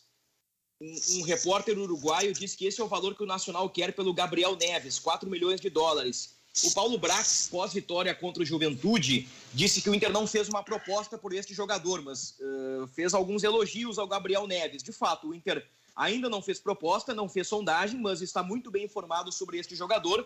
E o Inter teria a concorrência do São Paulo também. O Crespo teria indicado esse jogador para o São Paulo. O Gabriel Neves custa 4 milhões de dólares. Como o Inter vive uma situação financeira delicada, é bem difícil que o Inter consiga contratar em definitivo este jogador. E sobre o Edenilson, nós sabemos que o Atlético Mineiro, que aliás está fechando com o Cuca, depois de monitorar Renato Portaluppi, o Galo está fechando com o Cuca, o Atlético quer o Edenilson para a temporada 2021, e ontem o Cristiano Silva trouxe a informação de que a multa do Edenilson gira na casa dos 4 milhões de dólares. E quanto ao volante, o Ramírez quer alguém mais afeito ao estilo de jogo dele, né? Nesse jogo de posição, ele quer um volante para começar esse jogo no meio-campo da equipe do Inter. Já começa a colocar suas ideias nos nomes, né? Individualmente nos atletas, como ele gostaria que eles atuem. O jogo de posição do Miguel Ángel Ramírez, que eu até estou publicando um vídeo no meu canal no YouTube lá sobre isso, tentando explicar uma espécie ali de manual para iniciantes, tá? Sem querer se aprofundar em nada, porque a gente trabalha com comunicação e não com análise de desempenho. Mas uma ideia, assim, um panorama geral do que é o jogo de posição do Miguel Ramírez, ou o jogo de posição em si, inclusive aplicado pelo Miguel Ramírez. Só que esses jogadores que o Inter está buscando, eu vejo pessoas falando o seguinte: mas chegou mais um estrangeiro no Brasil querendo várias contratações. Não tem nada disso. O Miguel Ramírez é um cara que trabalha muito com a base, trabalha bastante com a base. Essas contratações, essas carências de grupo que o Inter precisa, o Inter precisaria independente de qual fosse o técnico. Se o Abel Braga continuasse, o Inter precisaria de reforços também. Se fosse o Cudê, se fosse, sei lá, o Renato no Grêmio, o Inter precisaria de reforços independente do técnico. O que ele está fazendo é o seguinte: olha só, para o meu estilo, eu quero que o reforço seja assim. Se eu preciso, e o jogo de posição realmente precisa, de um ponta que vai jogar aberto ou na direita ou na esquerda, que precise ter velocidade e drible. Ele joga muito no 1 contra 1, ele atrai o adversário para dentro e potencializa o ponta para ele usar o 1 contra 1. Ele precisa que o ponta seja um jogador de velocidade e habilidade. Se precisa ser um ponta de habilidade, Marcos Guilherme não serve. Não é um cara habilidoso. Portanto, o Inter se livra de Marcos Guilherme, o empresta para o Fortaleza. É lógico. Isso é montar o grupo conforme aquilo que o técnico deseja enquanto modelo de futebol. Um cara que pode e deve, imagino eu, ser ainda mais explorado, o Caio Vidal. O Caio Vidal é um jogador de velocidade e que também tem habilidade. E mostrou isso especialmente jogando pela esquerda, no jogo lá contra o Vasco no Rio de Janeiro. Então o Carlos Palacios, do União Espanhola, é isso. Ele não é o cara da conclusão, mas ele é o cara do 1 contra 1. Ele é o cara que pega a bola e parte para cima. Ele é o cara do mano a mano. É isso que o ponta, nesse esquema, nesse modelo do Miguel Ramírez, tem que fazer. E sobre esquema, é importante também dizer o seguinte, eu vejo muitas pessoas, porque o Ramírez joga no 4-3-3. O Miguel Ángel Ramírez varia o esquema tático a toda hora. Só no último ano, e eu peguei ali jogos das fases finais do campeonato equatoriano, e é óbvio que não paro para ver o equatorianão, mas eu minimamente vou olhar e ver o que ele fez, e aí sim, vendo o jogo de Libertadores ou lá atrás Sul-Americana, ele jogou com 3 zagueiros, ele jogou em 3-4-3, ele jogou no 4-3-3 muitas vezes, ele jogou em 4-2-3-1, ele jogou em 4-1-4-1, ele varia esquema, ele não tem um esquema fixo, o esquema varia demais. E o que ele está fazendo é buscar jogadores que atendam às necessidades no modelo dele. Nada mais justo. Bem, ô Cristiano Oliveira, essa questão de modelo, você agora há pouco seu canal no YouTube, muito bom por sinal, explicou passo a passo o jogo por posição. Como é que a gente pode colocar isso, ô Cristiano Oliveira, de uma forma mais direta, sem tantos adjetivos, sem tanto rodeio, tantos floreios, né, Cristiano Oliveira? E até peço que os outros companheiros adentrem nesta questão também. Antes do Cristiano falar, que ele vai explicar muito bem, só explicar que o jogo de posição é uma maneira de se jogar futebol, tá? Não é nenhuma invenção tecnológica, nenhuma coisa espacial, nada de neurocirurgia. Não é algo que veio de Marte, é algo que acontece no futebol mundial. Não é um motor de Fórmula 1, é um jeito de se jogar e se entender futebol. Guti, o Inter é uma Ferrari? Boa tu ter lembrado, Magno. O Ramírez pode ter todo conhecimento de futebol e acredito que tenha bastante mesmo, mas de Fórmula 1 já deu pra ver que o auxiliar dele não entende muito. Só pela cor, talvez, né? Pode ser pela cor. Não, e pela tradição, pelo tamanho, isso tudo, mas comparado ao Del Valle, atualmente a Ferrari não tá bem. Aliás, a Aston Martin acabou de ser lançada verde com linhas rosas, ficou maravilhoso o carro. Só falta andar na pista pra gente saber se realmente vai ser das boas. Aston é aquela Racing Point, né? As rosinhas, né?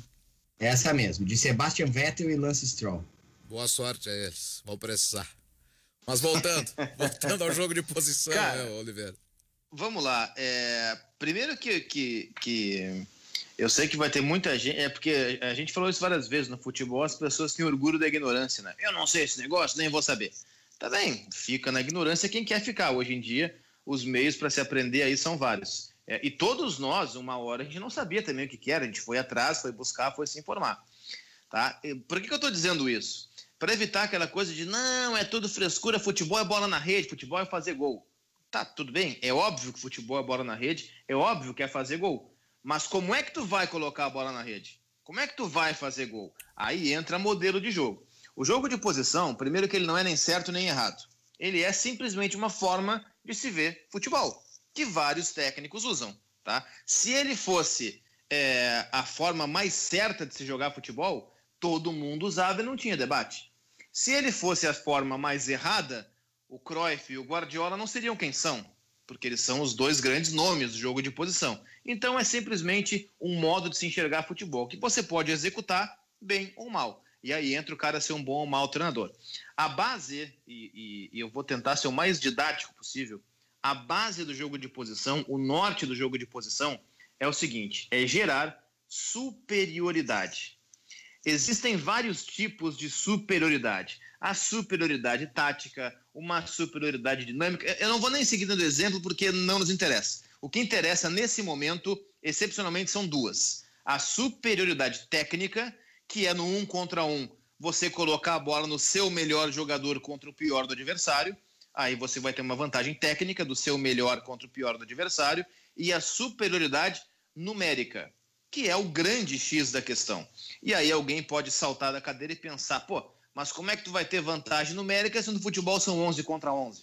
Bom, aí entram os mecanismos de você fazer a bola chegar na localização exata, no momento exato, para o jogador exato, para ele estar no lugar certo e saber o que fazer com ela. E você consegue fazer isso com linha de passe, com movimentação, com passe que quebra a linha, e nada mais é justo nesse momento do que a gente colocar até uma interrogação no próprio nome. Eu acho que jogo de localização seria muito mais lógico que posição, mas esse é um outro ponto. Quando o goleiro, por exemplo, ele sai jogando com os pés, ele não faz isso para bonito. A base do jogo de posição não é ter vantagem numérica, então nada mais lógico do que o teu goleiro participar da construção da jogada. Por quê? Porque aí você vai ter 11 jogadores de linha contra 10 do adversário. Só aí você já conseguiu a vantagem numérica, ao menos em uma parte do campo. E aí cada jogador tem o seu espaço, delimita a sua localização, faz a sua movimentação. Não é ficar parado esperando a bola chegar. Não é isso. Mas é saber o que fazer e saber onde está para a bola chegar, ou até mais, saber o que fazer para atrair a marcação e gerar espaço para o seu companheiro saber o que fazer com a bola para ter a outra vantagem, que é a vantagem técnica, por exemplo. É um modelo complexo, é um conceito que não é fácil de se entender. Se fosse fácil, o Domenech Torrent tinha sobrado aqui no Brasil com o Flamengo. Não é fácil desenvolver, é preciso tempo, é preciso condições de trabalho, é preciso calma e é preciso inteligência. Você não vai conseguir ensinar isso para um grupo de jogadores burros. Não vai acontecer. O cara tem que ter compreensão, o cara tem que ter um discernimento, o cara tem que ter uma inteligência esportiva de saber o que é o lugar dele no campo, por que o meia está tão fechado e o ponta tão aberto se a ideia é da amplitude. Por que o ponta não abre? Por que o meia não abre? É simples, porque se o meia abrir, ele vai levar a marcação junto. O meia tem que fechar para atrair a marcação e gerar espaço para o ponta. O atacante daqui a pouco sai da área, carrega o zagueiro com ele e abre o espaço na área para o ponta fazer a infiltração, para o meia chegar e aí ter a vantagem técnica do 1 contra 1 perto do gol. O jogo de posição, resumidamente, é isso. Muito bem. Tem um artigo muito bom do André Kfouri no jornal o Globo. Quem tiver oportunidade, é interessante da gente ler, porque é bem difícil de treinadores que têm esse estilo do Ramires conseguirem implementar isso aqui no Brasil, né? Porque e a pandemia, óbvio, que acabou provocando isso, os jogos ficaram apertados, não há tempo para treino, por isso é importante que o Inter jogue com o Sub-20 para que o Ramires consiga treinar a sua equipe enquanto o campeonato gaúcho já está rolando, a temporada já está acontecendo, porque é difícil. E, infelizmente, está contemplando esse nosso calendário equipes que não são tão treinadas assim. Não é menosprezar quem não gosta de trabalhar uma equipe mais, ou quem gosta de um futebol mais rudimentar, que é a palavra que eu tenho utilizado ultimamente, mas ela permite mais o resultado de equipes que treinam de maneira menos sofisticada, que trabalham de maneira menos sofisticada. O Kudê até conseguiu bastante, não é adepto do jogo de posição completamente, mas ele utiliza meios mais complexos para trabalhar a sua equipe. E isso dá dificuldade para quem vai trabalhar o seu time. E aqui no Brasil não está dando tempo, nunca se deu tempo para nenhum treinador. Imagina quem precisa ainda de mais tempo para trabalhar. Só uma coisa que precisa ser dita, eu esqueci, é assim, para o jogo de posição funcionar, ou o jogo de localização funcionar, não é preciso ter um time de craques, tá? Porque também é um argumento que se usa, isso é muito bonito com o Manchester City, com o Barcelona, aqui no Brasil não tem como. Não, tem sim. Se não tivesse como, o Independiente Del Valle, que é um clube de médio para pequeno no próprio Equador, não teria sido campeão da Sul-Americana. Os grandes times do Equador, que são lá o El Nacional, que é o time das Forças Armadas, o Emelec, o time da empresa de energia elétrica do Equador, a LDU, a Liga Deportiva Universitária de Quito, o Barcelona de Guayaquil, esses são os grandes do Equador. O Del Valle não, o Del Valle é um emergente, tá? O Del Valle não teria conseguido todo o sucesso que teve se isso não pudesse ser implementado em terras sul-americanas. Para te dar um outro exemplo de um clube brasileiro que não adotava totalmente esses aspectos, longe disso, mas que pelo menos tentava buscar vantagem de uma outra forma, vantagem numérica de uma outra forma, o Fortaleza do Rogério Ceni, ele saía jogando com o seu goleiro muitas vezes quase na intermediária. Por quê? Não era para bonito. O goleiro saía para o jogo, ele abria os dois zagueiros, o Quinteiro e o Paulão, bem abertos, um na direita e um na esquerda, tá? E aí o atacante adversário ficava fechando a linha de passe. Com o goleiro partindo para jogar como se fosse um jogador de linha, você tem a chamada vantagem numérica de 11 contra 10. São 10 na linha do adversário e 11 seus, porque seu goleiro está saindo.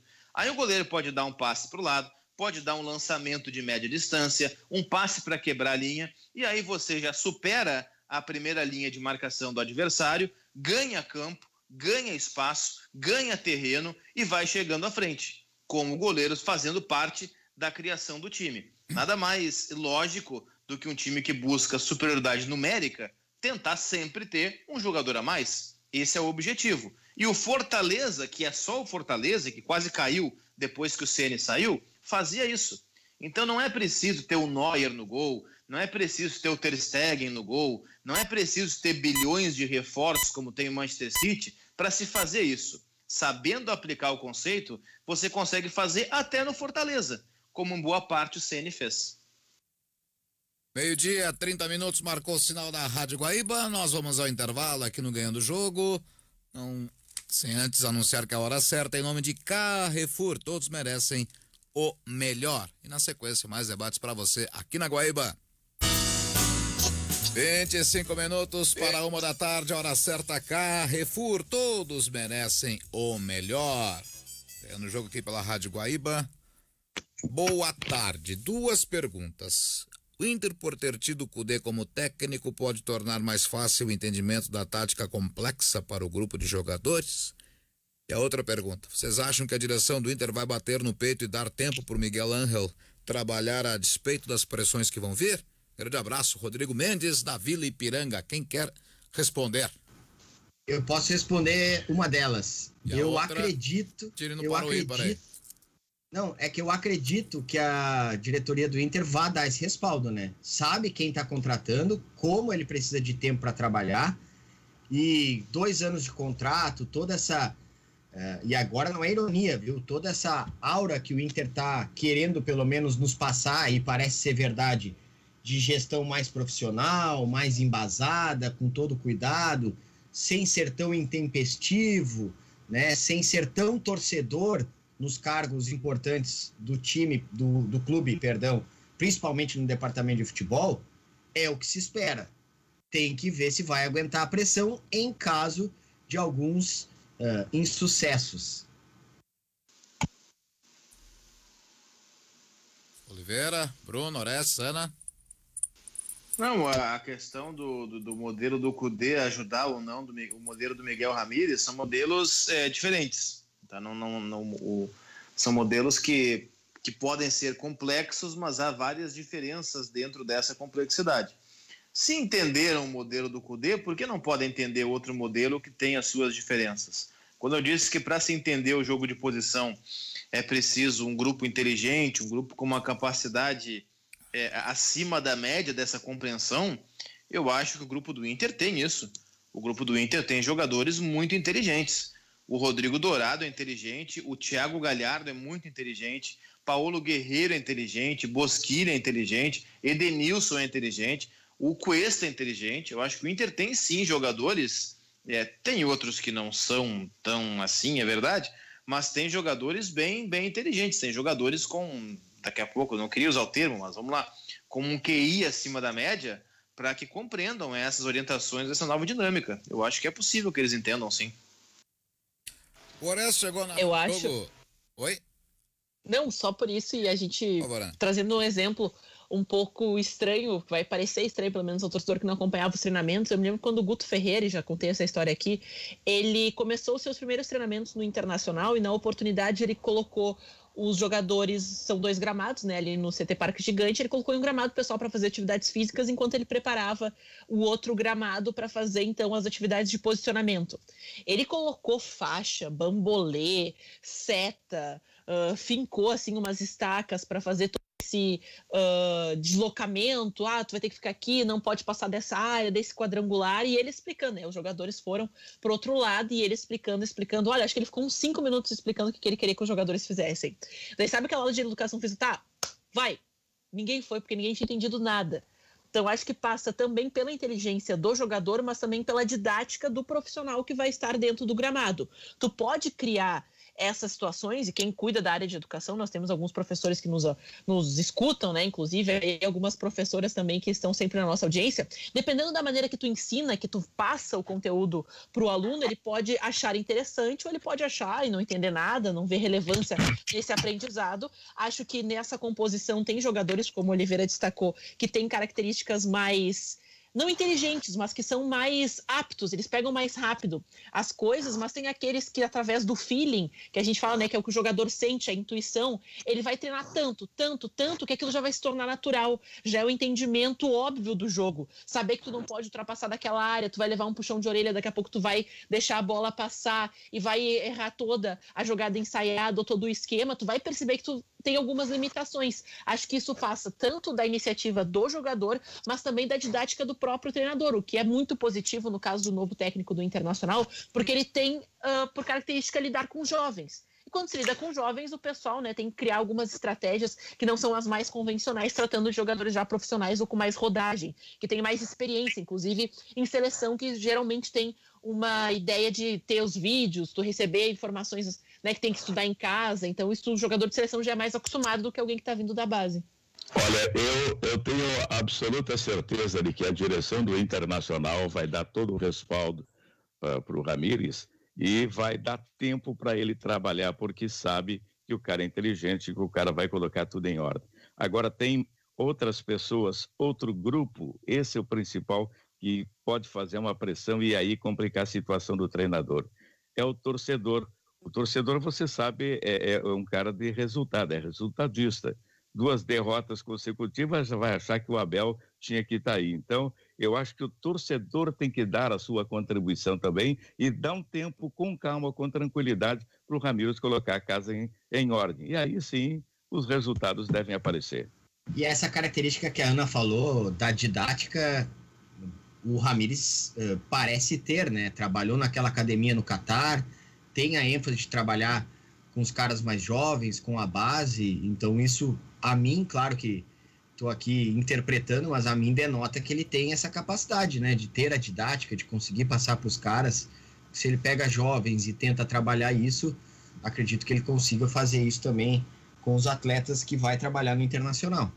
E é o que mais uma vez a gente lamenta, né, Guti? Não poder estar no treinamento para ver exatamente como será desenvolvida, né, todas essas competências. O que eu lamento, assim, para mim a gente perde muito em não acompanhar os treinamentos, inclusive para dar o respaldo. Não, o elenco não entendeu, mas o técnico passou, o técnico estruturou, mas não apareceu dentro do gramado. O técnico que tem pouca gordura para queimar quando vai mal, ele tem menos ainda. Porque a única amostragem que o torcedor tem, e inclusive, né, o pessoal que acompanha o setor, a única amostragem que os setoristas têm é o jogo, e os comentaristas também. Até sobre isso, a história da Ana, do Guto Ferreira, em 2017, me lembrou do trágico ano de 2016 para o Internacional, que eu vi alguns treinos de Argel Fuchs e Celso Rotti.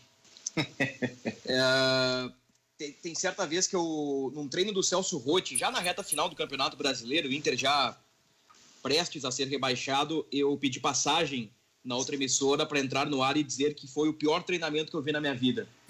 Porque era um coletivo que nada funcionava, as orientações não davam certo e realmente foi um caos. Então, 2016 realmente foi um ano complicado para o Inter nesse sentido, e 2017 também, porque com Guto Ferreira era muito mais num upa-upa, muito mais ali naquela sequência de 10 vitórias, ganhando por 1-0, 2-1, com Damião metendo gol de cabeça. O Inter do Guto Ferreira não funcionou. Mas eu acho que o Miguel Ramírez, até para voltar para o presente, teoricamente pode funcionar. Eu acho que tem que analisar também o time do Inter. Eu vejo o Inter, desde os tempos de Odair, com uma base boa. O Inter tem time bom. O que falta para o Inter, em alguns momentos, é peça de reposição. O Inter, até hoje, não tem uma peça de reposição para Edenilson. O Inter não tem peça de reposição para Patrick. E estes são dois dos principais jogadores do Inter. Goleiro, o Inter vai ter um da base, Daniel. Lateral direito, Rodinei, tem contrato até maio, não deve permanecer. O Inter pode colocar Heitor, Lucas Mazetti, tem um garoto de 17 anos, promissor Vinícius Tobias. Vai ter que buscar um zagueiro, quem sabe, para brigar por titularidade, porque o Moledo só volta no meio do ano, só volta no segundo semestre. O Inter terá reforços de Saravia, Bosquilha, Paulo Guerreiro, que nos próximos dias vai estar à disposição da comissão técnica. Eu acho que o Inter precisa trabalhar no mercado um pouquinho melhor a peça de reposição. Por exemplo, Leandro Fernandes está indo para o Nacional do Uruguai. eu acho válida a aposta no Carlos Palacios. Daqui a pouco está negociando o Sarrafiori, contrata um outro jogador jovem, promissor, como foi o caso do Yuri Alberto. Eu acho que o Yuri Alberto foi a melhor contratação do Inter na temporada passada. Eu acho que usando a criatividade e reforçando pontualmente o elenco, o Inter pode brigar por coisas grandes. Claro que passa pelo trabalho do treinador, evidentemente. Vejo o Miguel Ángel Ramírez, pelo menos como os colegas disseram, na teoria ele parece ser um bom treinador. Peças ele vai ter para montar um time competitivo. O que eu acho que o Inter precisa é qualificar um pouquinho mais as peças de reposição. E talvez essas reposições, essas peças venham diretamente do time sub-20. Eu acho válido tentar. Orestes. Posso ir, Magno? Então, se o Orestes está ouvindo, depois ele vem perguntar se ele já fez jogo do Fortes e Livres de Mussum. Ah, tá. Não, é que dentro disso que o Bruno falou, eu concordo, né? Já é uma base interessante que o Inter tem. E se tu tens uma base interessante, claro que todo time, o Real Madrid, o Bayern de Munique, qualquer equipe no mundo, sempre que puder reforçar, vai ser interessante. Mas se um elenco que esteve com tantos desfalques, como foi o caso do Inter, com 4 importantes em um momento, 4 jogadores que a gente pode, e eram titulares quando acabaram se lesionando e lesionando gravemente. Se sem esses 4 o Inter conseguiu fazer uma boa temporada, conseguiu fazer bons jogos, fica provado que ele é bem capaz de fazer algo parecido no ano seguinte.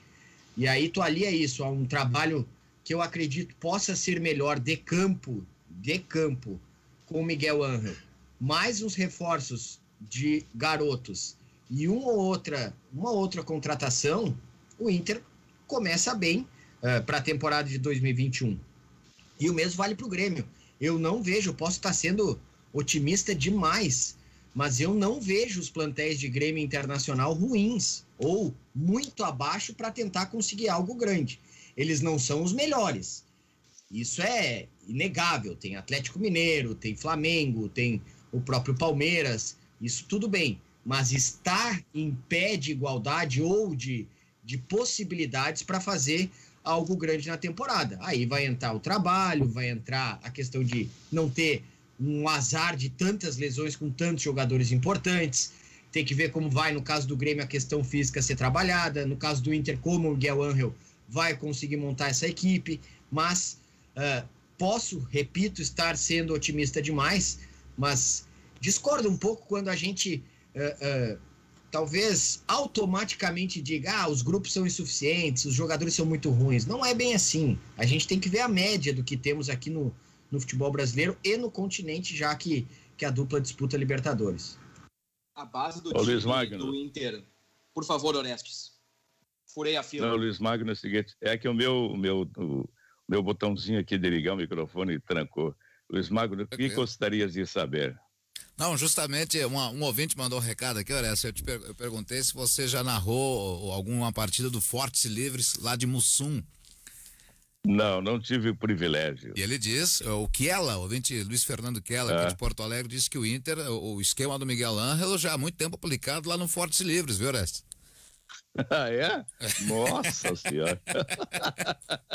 Que espetáculo, hein? Grande. Um abraço para o nosso ouvinte aqui, o Fortes e Livres de Mussum, que o meu querido ex-colega Paulo Beneduzzi, grande comunicador lá hoje da Rádio Santa Cruz, foi zagueiro do Fortes e Livres de Mussum. Espetáculo. Eu narrei um jogo uma vez em que o nosso colega, o Gladira Zambuja, tá lembrado? Era narrador. Sim. O Gladira Zambuja jogava, e eu tive que narrar um jogo com o Gladira Zambuja jogando, e o cara não jogava nada e ainda fez um gol. Aí me quebrou pelo meio. Que espetáculo. Igual o Mussum. Por favor, Bruno. Eu ia dizer em relação à base do Inter, eu não vou falar pelos colegas, nem pela torcida, eu vou falar por mim, e acho que em alguns momentos, talvez de forma injusta, eu tenha subestimado o time do Inter. Aí eu paro e penso, 2018 com o Odair, pós-Série B, o Inter foi 3º lugar no Campeonato Brasileiro. Teve uma queda precoce na Copa do Brasil para o Vitória, é verdade, mas foi terceiro colocado e em alguns momentos esteve na liderança. Em 2019, fez frente ao Flamengo na Libertadores, mas foi eliminado. No Brasileirão, teve um segundo turno complicado, naquela mudança Odair para Zé Ricardo, ali o Inter se perdeu um pouquinho, mas conseguiu vaga na Libertadores e foi finalista da Copa do Brasil. E na temporada 2020, caiu para o Boca nos pênaltis, caiu para o América Mineiro nos pênaltis e não foi campeão brasileiro por meio corpo. Esse time do Inter, essa base do Inter, ela é boa e acho que por vezes ela é um pouco subestimada, porque há um crescimento a cada ano nesse time do Inter. E já passou Odair, eu vou excluir o período do Zé Ricardo, que eu acho que foi o pior do Inter nesses últimos anos, de 2018 para cá. Inter foi bem com o Odair, Inter foi bem com o Eduardo Cudê, começou mais ou menos, mas depois foi muito bem com o Abel Braga. Miguel Ángel Ramírez tem um bom elenco nas mãos. Não sei se ele tem uma Ferrari. Vou refazer a minha frase. Miguel Ángel Ramírez tem um bom time nas mãos. Ele tem uma base muito boa, que pode ganhar coisas grandes lá na frente. Agora, vamos esperar para ver se no trabalho de campo Miguel Ángel Ramírez vai conseguir montar um time competitivo, porque qualidade esse time tem. Agora, eu volto a afirmar, faltam peças de reposição. É difícil perder o Patrick e colocar, por exemplo, o Marcos Guilherme, ou Leandro Fernandes, ou qualquer outro jogador, não querendo nominar para não desqualificar nenhum atleta.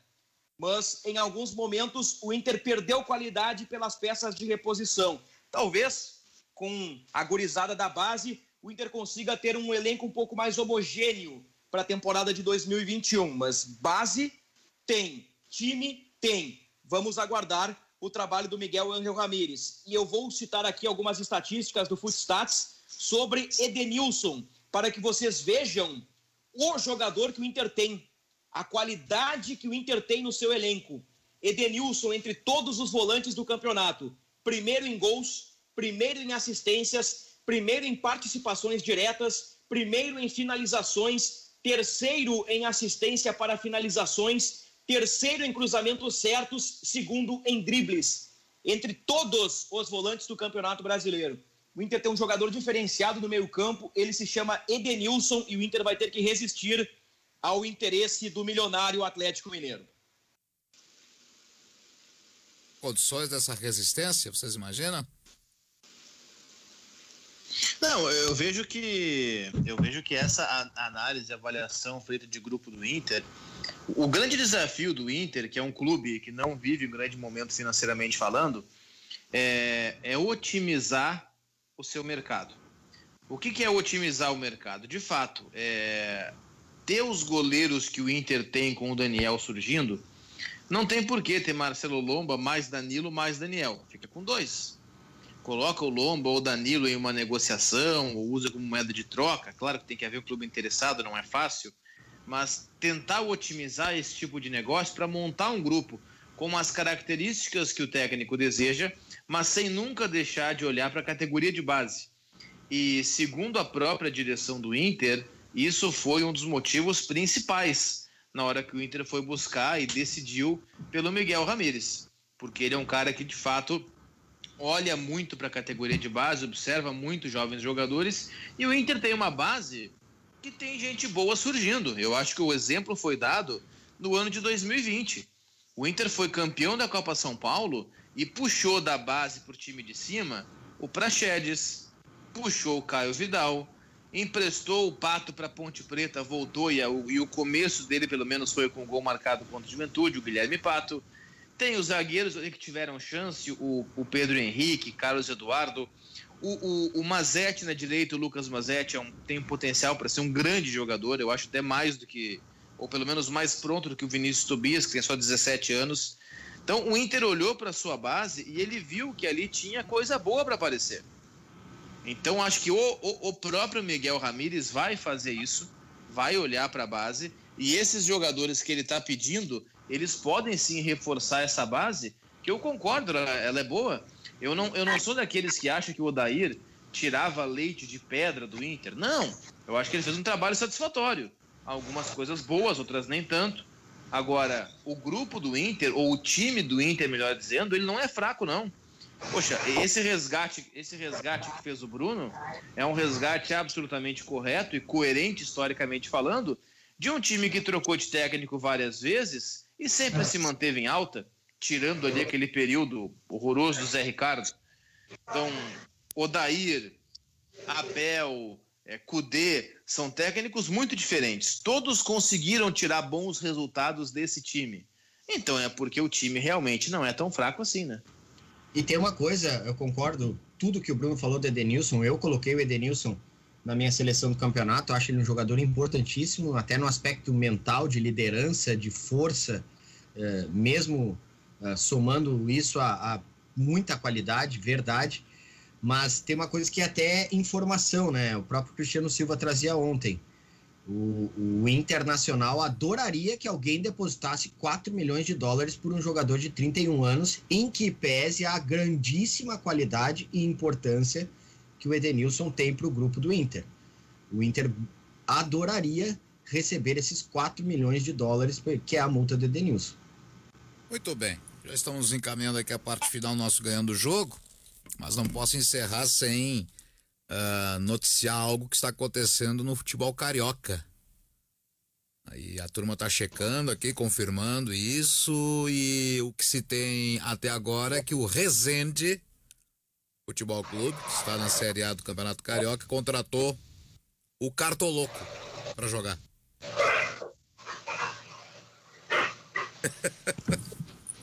Deve ser uma piada, né? Não certeza. É. Pior é que não é. Não, mas eu considero. Não, aí tudo bem. Eu considero uma piada. A informação que tem até agora é que o Cartoloco vai jogar o Campeonato Carioca pelo Resende. Ao menos está no elenco do Resende. Bem, que aí essa notícia... Por favor, Alex. Não, essa notícia impressionante de ontem, né, que o boliviano que sobreviveu ao acidente da Chapecoense, ontem sobreviveu a mais um acidente que vitimou várias pessoas e ele sofreu só escoriações, hein? Opa, você não sabia. O boliviano que era um dos caras que trabalhava na empresa que estava levando a delegação da Chapecoense, e ele sobreviveu. E ontem, um ônibus lá na Bolívia caiu numa ribanceira, eu acho que 20 pessoas, me parece, faleceram, e ele teve escoriações só no joelho. Aí ele respondeu ao final do acidente dizendo o seguinte: e eu de novo, aconteceu de novo comigo, e eu tô aqui inteiro. É impressionante. Nossa, que loucura, hein? Agora encontrei a notícia aqui também, vários sites aqui da CNN, no G1 também, Correio Brasiliense. Os tripulantes, né, do voo da Chape sobreviveu a um acidente que teve 20 mortos e 13 feridos lá na Bolívia. Esse, bem, mais uma chance. Acho que é a terceira já então, né? Que loucura, hein? Ia puxar aí um assunto, Bruno, para fechar? Não, ia só dizer sobre o Cartoloco.